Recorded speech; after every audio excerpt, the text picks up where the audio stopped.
Hi, and welcome to Connect Safely Live. I'm Larry Magid, and as is usually the case, I'm co-hosting with my colleague, Carrie Gallagher, our Director of K-12 Education, who is particularly relevant for this conversation. She's relevant for all of our conversations, but because Zoom is so heavily used by educators, I really wanted to have her perspective. And our special guest today, we're very happy to welcome Oded Gal. Oded, did I pronounce both of your names correctly? I apologize if not. Yes, perfect. Great. Thanks for having me. And Oded is the Chief Product Officer of Zoom. And boy, do we have a lot of questions, and I'm sure the audience does as well. First of all, thank you so much. I know this is a very busy time for you and your company. I'm glad to see you're enjoying the outdoors, I presume virtually, but it still looks good. So yeah, start right away. I mean, how are you guys handling this? I mean, Zoom has grown exponentially from a company which mostly served businesses and enterprises to a company which is being literally used by millions of people around the world all of a sudden. Yes, that's true. We're excited about it. We are happy to help, everyone in this current situation. But we know we also have a big responsibility, and we're making sure we're adjusting the product to handle the change. And I can talk about a few of the changes we've made so far. Yeah. And what is coming. Yeah, I mean, I'm curious of what it's like to go from an enterprise company that frankly, probably most people have never even heard of, to a consumer company that's used by so many people all over the world, all of a sudden, without having to do all the planning that typically goes into a transition like that. Well, it's not that, it's more complex than that, because we still have all of our enterprise and business customers. So it's in addition, it's not, moving from one market to another. It's actually transitioning and adding more rather than switching. And it is very challenging. A lot of us are working around the clock to really make sure we adjust. And how are you able to... a follow-up? I'm sorry, I have a quick follow-up question about that. How are those of you who are executives in the company, how are you helping to manage this increased workload for your employees and sort of taking care of their wellness and taking care of your wellness, right? I think all of us with the shifts, in some cases, some of us are not working at all, and some of us are working harder than we've ever worked. So I'm curious to hear about how is that internally at Zoom right now? Yeah, that's a good point. And we are shifting resources and putting more into the core product that requires more work from other projects that are put on hold. So we're doing that. Also on the personal level. So for example, I had my team meeting yesterday, and everybody's on video, like about 30 people, just going up and actually not just talking about the work itself, but also sharing their experience, how they're coping with the new situation, and giving advice to others, giving tips and tricks how to handle it, and kind of sharing as kind of a community. So we kind of use our own product to help in that front. And a lot of us are on kind of calls constantly. So having, Zoom, of course, but in general, video conferencing in this type of scale really helps manage the situation. Well, it is kind of weird to be looking at my own face all day lately. I try not to look at mine if I can avoid it. Looking at the two of you, it is interesting. And Carrie and I talked about this on previous episodes, that I really look forward to these conversations more so than I ever had in the past. I mean, I've used Zoom and BlueJeans and Google Hangouts and Skype and all the other conferencing systems for business meetings for years. And they're fine, but sometimes I just call in because that works too. But for some reason right now, I find myself craving that face-to-face communications. And so I'm choosing to use video whenever possible. Yeah, we see that. And we actually, to some extent, we predicted that, right? When Zoom was founded by Eric, he said, video communication will be the ultimate communication, and people will want to do that. And, it was gradually evolving.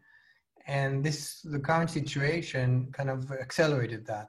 But it took a long time. AT&T introduced the video phone at the 1967 World's Fair. And for decades, it essentially languished. Nobody paid any attention. It was expensive, admittedly, at the time and hard to get access to. But I don't know. I know you have a long career in video conferencing. What was the critical thing that made this something that at least businesses started paying a lot of attention to in the last several years? I think that's a good question. What had happened that we've seen very clearly is the fact that companies understood gradually that visual communication really connects between teams. And on top of that, you could see more and more people were already working remotely. And that use case that we labeled room to remote was becoming more and more popular, in the sense that you have a group of people sitting in the office and individuals working from different locations. And to be effective, they actually need to be on a video call rather than on a phone call where there's no indication of what's going on. And so if you think about the individuals that were sitting at home, they really need to have presence in that, conference room, and they needed to be really aware of the dynamic in the room. And that kind of what drove video in those organizations, not just as a tool for executives, but for the whole company. And that's where it started in my eyes. Okay. So now for the $64 billion question. You did get off to a little bit of a rocky start in terms of the growth during the early part of the COVID shelter at home. There were so many stories written in so many media outlets about problems, Zoom bombing, in some cases exposing children to pornography. I was at a concert. My son, Will Maggot, is a musician, and I was at a wonderful concert that he and his colleagues were giving. And suddenly there was a racist troll that came in and eventually got kicked out, but it was very disturbing for several minutes. I know your CEO has apologized. Could you talk a little bit about those problems, how they impacted you, and of course, how you have been addressing those over the last several weeks? Yes, we really regret that happened, and we took the action to improve the product so that those situations don't happen. We didn't design a product to be shared on Twitter where hundreds of thousands of people can see and just join and get access to meetings. It was more of a business solution that you would put on an Outlook invitation with an optional password. But now we understand the new situation and we adjust the product, and we actually took action very quickly, and we added a new security icon to the host of a meeting, not for a webinar, but for actual meetings. And also we changed the defaults in the sense that now the password is kind of masked and it comes by default. And we also applied the waiting room, that is a feature that we already had, but only was used selectively by some customers. Now it's being used across the board, so that you really have to admit a participant before they join the meeting itself. And just so the viewers understand, what we're doing today is a webinar, which is different than a meeting. And perhaps, Oded, you can explain the difference between what we're doing and a typical Zoom meeting. Yes, absolutely. So a webinar is more kind of a one-to-many broadcast. It could be a panel of people, it can be one individual sharing their video and their screen and sharing it to a large group of people, and even being able to stream it into other services like Facebook and YouTube. Where a meeting is more interactive session between multiple people that can, all have the ability to share their video and share their screen. Now, and by the way, people can ask questions from the audience. I believe you can raise your hand, but by default, only the panelists are online, and that's one of the security tools that we're using right now. Correct. Yeah. Yes. Oded, thrilled that you're here.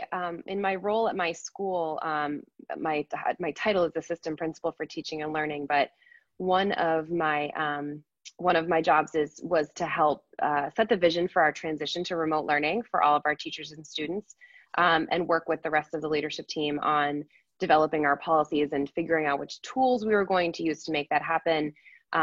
We've decided to transition to Zoom and purchased licenses for our teachers and provided trainings for our teachers so that they know how to use it in a way that's safe.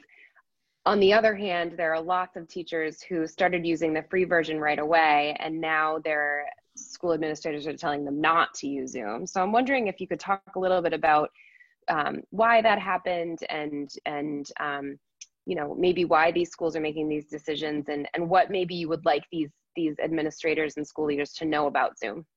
Yes, definitely. That situation happened where I think the teacher really needed a tool right away to support their students, and they used our free version.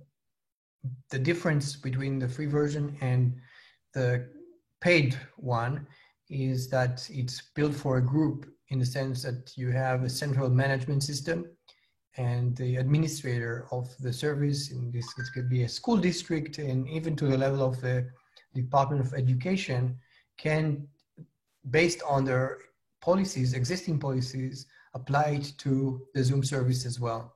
And that's part of the problem that we had, where people will just use the free version without the central management, and that is part of what is changing. And we feel strongly that this will also solve a lot of the problems that the teachers have. Yeah. As a follow-up, I find that Zoom, the features for Zoom are great for teaching and learning. I'm wondering if you could talk a little bit about what some of those features are that are specifically meant to help teachers and students work together. I think you're using one of the features right now. The virtual background is something that I know a lot of our teachers and students have enjoyed using. What are some of the other features of Zoom that make it kind of ideal for that situation? So we do have a feature that is called breakout rooms, where if in a classroom session you want the students to go into smaller groups, and they can study a certain topic and come back to the group. And what's nice about it, it is very well managed, in the sense that the teacher can pop into any of those groups. The teacher can also communicate with the different groups, send messages, their ability to time the session, those breakout sessions, and provide like a timer on the screen that shows the students how long do they have until they go back to the main session. And it's actually very useful for class sessions where you need to send the students to work on their own and then come back to the teacher. Oded, I want to get back to the changes you made in security and explain how you changed the default settings. So for example, there used to be a set of defaults, and I think in all fairness, there's always been security and privacy tools built into Zoom. The problem is, with all due respect, because of your corporate, I'm assuming, because of your corporate customer base, the documentation was not consumer friendly. It was good, but I think a lot of people might have had a little trouble with it. And the defaults, as I understand, were different than they are today. And again, when you have an IT manager managing your video conferencing, that's not a problem. But when you have mom and dad and kids and all sorts of other people and teachers who may not be familiar with this, it's a different issue. So talk about how you changed the defaults. Yeah, if it's okay with you, I can share my screen and show. Absolutely. As Oded is transitioning, you mentioned the waiting room in particular, and I have to say that we were able to make that the default at the institutional level at our school, and our teachers have definitely found that something that's comforting, because they know exactly who's coming into their meeting, and they recognize the names of their students when they're coming in. And so it looks like you're about to show that here now anyway. Yes, exactly. So you can see here the two important features that we changed the default for the education space, in the sense that we can kind of push it in the back end to make sure that all those accounts have those two settings in place. One is enabling the waiting room so that the teacher can admit the students into the class instead of them joining by themselves. And then also the other one that is important is at least starting with the ability for only the teacher to share their screen, and allowing the students to share, and that's kind of control, and the teacher can change that. So let me show the next screen. And you can see here, this is the interface of the waiting room. And in this case, you have the John Smith as an example coming into my meeting and showing up on the participant list as a person that is outside waiting. And I can decide whether I want to remove that person or admit that person into the meeting itself. Going back to the settings screen for a moment, I was wondering if you could explain the difference between settings and the specific meetings and webinar settings, so that, as I understand it, a user can go in and change the defaults, as we have, because there are certain times when you don't want a waiting room, or you may not want to use a password because you're being very careful on how many people can see the link, and because you're right there to disable it if there's a problem, and because the only people in the room are perhaps professional colleagues, so that even if there were something that would be horribly inappropriate for children, you could just deal with it. So there may be reasons, like as I chose to do, to loosen things up again. But as I understand it, there is both settings which are defaults, your defaults, not as in you, as in my defaults, the user defaults, but you can also override them for a specific meeting or webinar. So I wonder if you'd explain that. Correct. So basically, there are two options for that. One, when you schedule the meeting itself, in the scheduler settings, when you schedule a meeting, you can change the settings. And the other new feature that we've added that I can actually share with you is the new security setting that allows you to, even if you didn't change it ahead of time while you schedule the meeting, you're already in the meeting, you can change the settings as well. And in this case, you can see the new security icon that really shows the ability to control those features.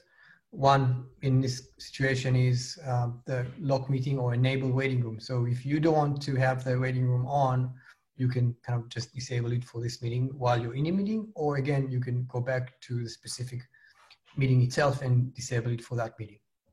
So we have Oh, sorry, go ahead. Larry. Yeah. I was just going to say, we have a question from the audience from our friend Lynette Owens. She, and am I correct? Is she going to be a future guest? Someone from Trend Micro will be a guest. Yeah. So she's, Lynette Owens is Trend Micro's Internet Safety for Kids and Families Program Director. And so she shared, first of all, a note of thanks. She said, "Thank you for all you've done and are doing to keep society connected during this difficult time." Trend Micro does use Zoom in their company, and they found it to be a saving grace, connecting them to other people. Her question, I think it's a really good one. Would Zoom ever consider splitting the product into one that's specifically targeted to personal and family use versus one that's specifically targeted at work, corporate use, and then a third one that's specifically designed for education? Because it feels like that because of some of the concerns with privacy for minors, fitting a little bit of a square peg in a round hole using a tool that was designed for corporate in education, maybe that's kind of caused some of the bad press and the questions that Zoom has been facing. Yes, we're definitely looking into that.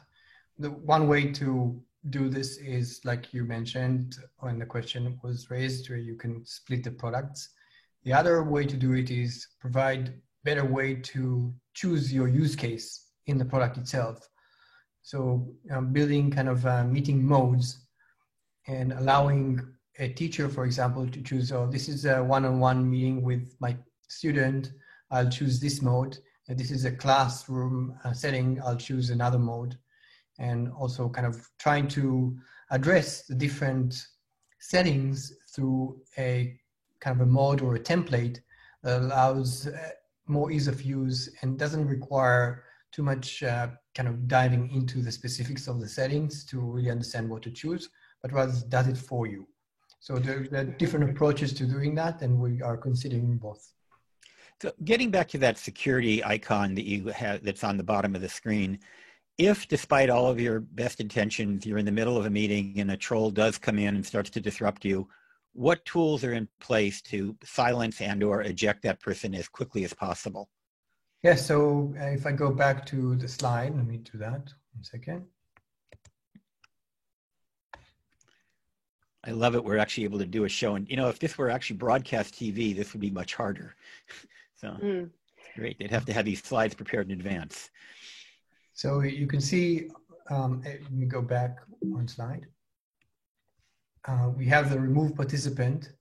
That's kind of a new functionality that relies on existing participant list. But in this case, what it does, it cleans the participant list and kind of focuses that function to just removing, so that you don't need to kind of fumble, go and choose and find from a drop down with action to take. It actually shows everyone on the meeting with a clear remove button next to each person. And by just removing that person, you actually expel that person from that specific meeting. Mm-hmm. Another question I have is that you have a free service, which is great, and I know a lot of people are using it, but it is limited to 40 minutes. So there are times, for example, my wife was in a book club and it went on for a couple of hours. I know a lot of families, including my own, had Passover Seders, which typically go on much longer than 40 minutes. And so these folks, the free version didn't work for these people, where it worked and then they suddenly got kicked off. What do you recommend? Is the $14.99 a month version what you're recommending for people who want to get beyond that 40-minute limit?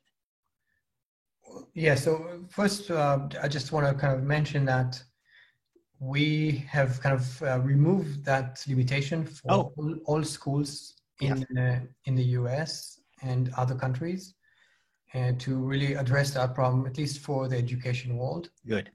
For, individuals right now, you can either restart the meeting and then you get another 40 minutes, which is a hassle, I understand, or get the pro version, and that will give you unlimited time. And of course, there are other services you could use as well, but sure too. Yeah, go ahead, Carrie. I have a follow-up question, Oded. It's clear that you're working really hard to pivot on the features and the defaults and the buttons that make it easy for people to access the features they need based on how they're using your tool. And a lot of that has been kind of a reaction from Zoom to consumer use cases. I'm wondering, are you starting to have conversations about when we are able to start going back to work and people are going to be probably not returning in the same way that we were operating in schools before? For instance, in I think it's Denmark, we're seeing that students are going back to school, but their class sizes are much smaller. So there's fewer students in each room. And that might mean that school may be a hybrid for a little while of virtual meetings and in-person meetings as we kind of phase in coming back together. Is Zoom trying to think ahead to what that might look like and what that might mean for you as a company and how you serve your customers as they're doing these gradual transitions? Yes, definitely. We're thinking about that, and how do we support those new use cases and kind of the ongoing, and it will be a different world for sure for the next few months, but even further, how the workforce will change. I think Bill Gates had an article talking about that. The world will never be the same in that sense, where more people will think twice before they commute for an hour and a half to work, and will choose to stay at home. And similar conversations will happen also at school if a kid is required to stay at home, or there will be more justification for a student to stay at home than there ever been, and schools will have to accommodate for that. And we want to be on top of it, and that's why we're having such conversations, getting that feedback. That's why it's important for me to be here to get that feedback and prepare for that.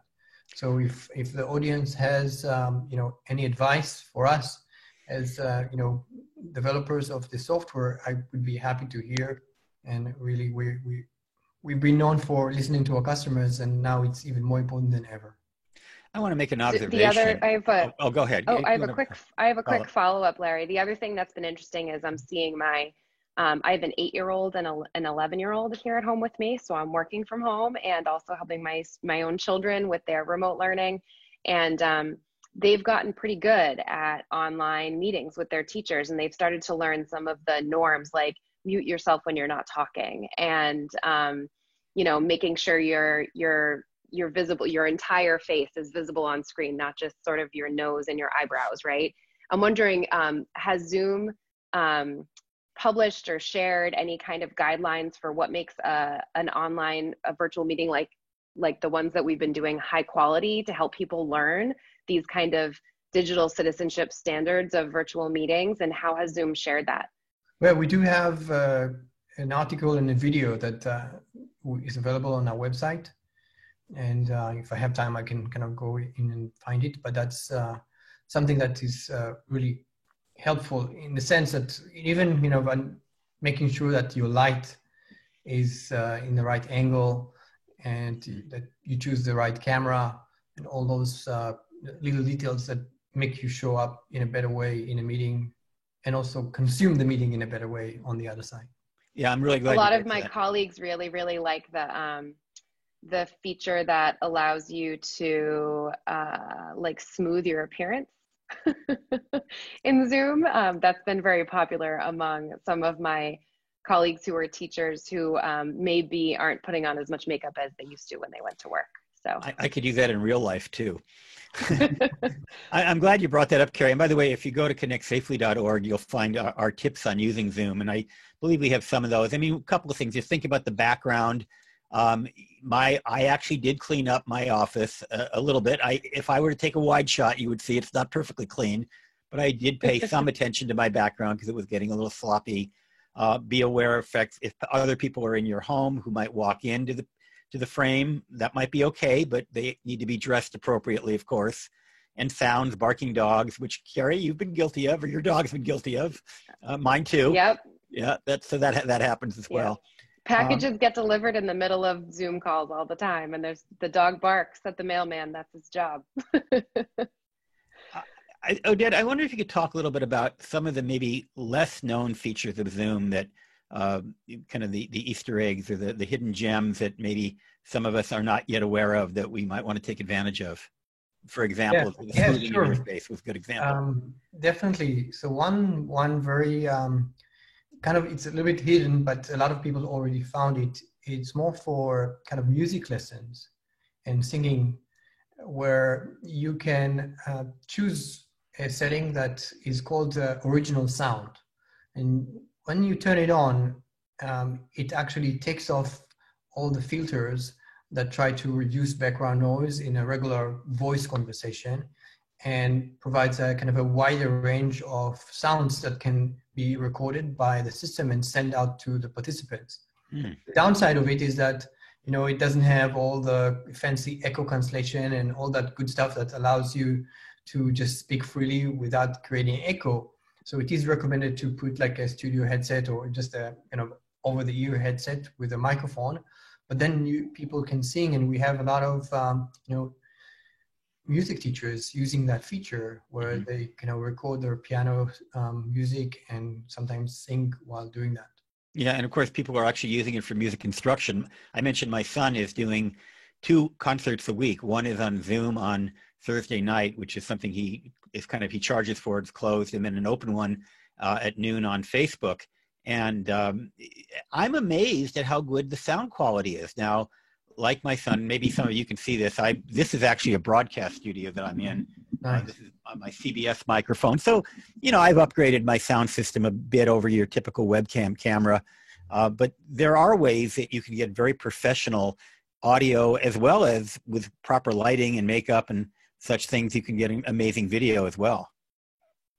Larry, we have a question from the audience, if you don't mind if I ask, from Elaine Roberts.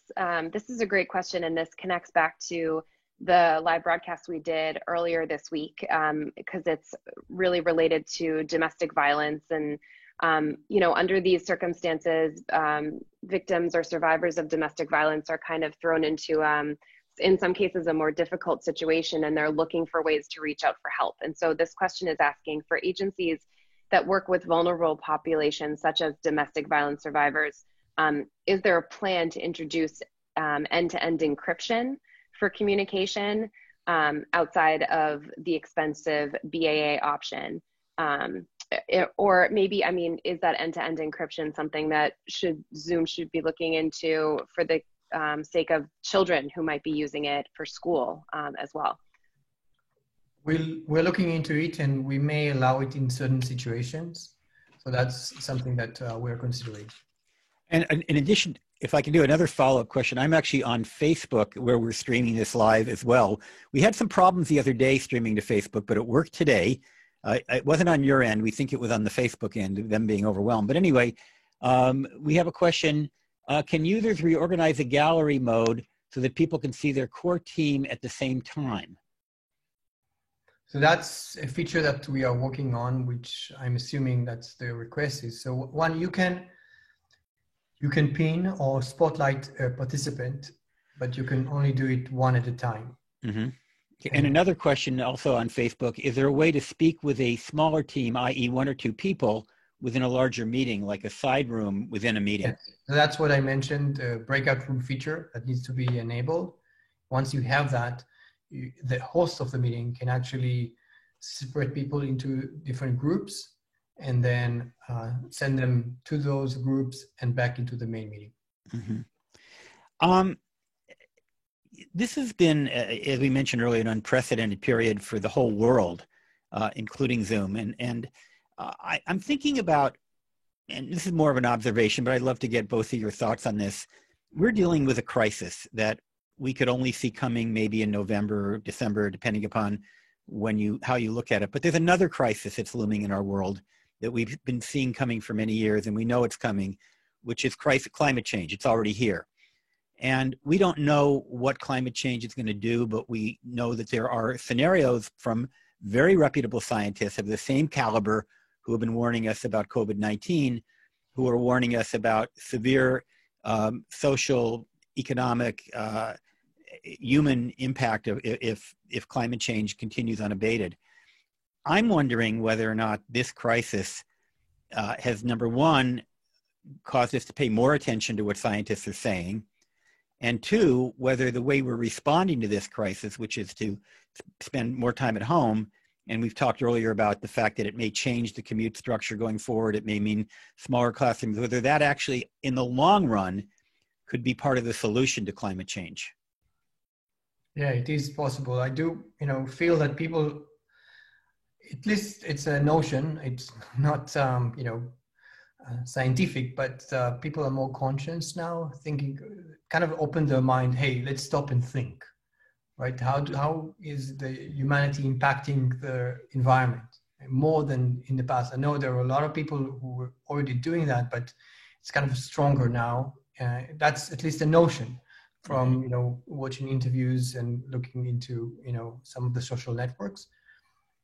So that's one. The second is definitely, that was part of what we were trying to do. Actually, we will have a feature soon coming that shows how much carbon emission, each company saves from the world by using Zoom.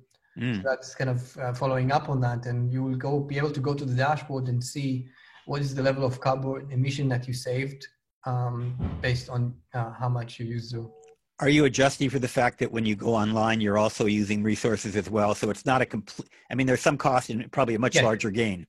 We try to build a very kind of optimal formula, and we'll share that formula too to get more feedback from users and get these kinds of ideas that you had. We have a great question from the audience that's related to education. So I'm just going to shift gears back to education for a minute. And I think this is a really important question.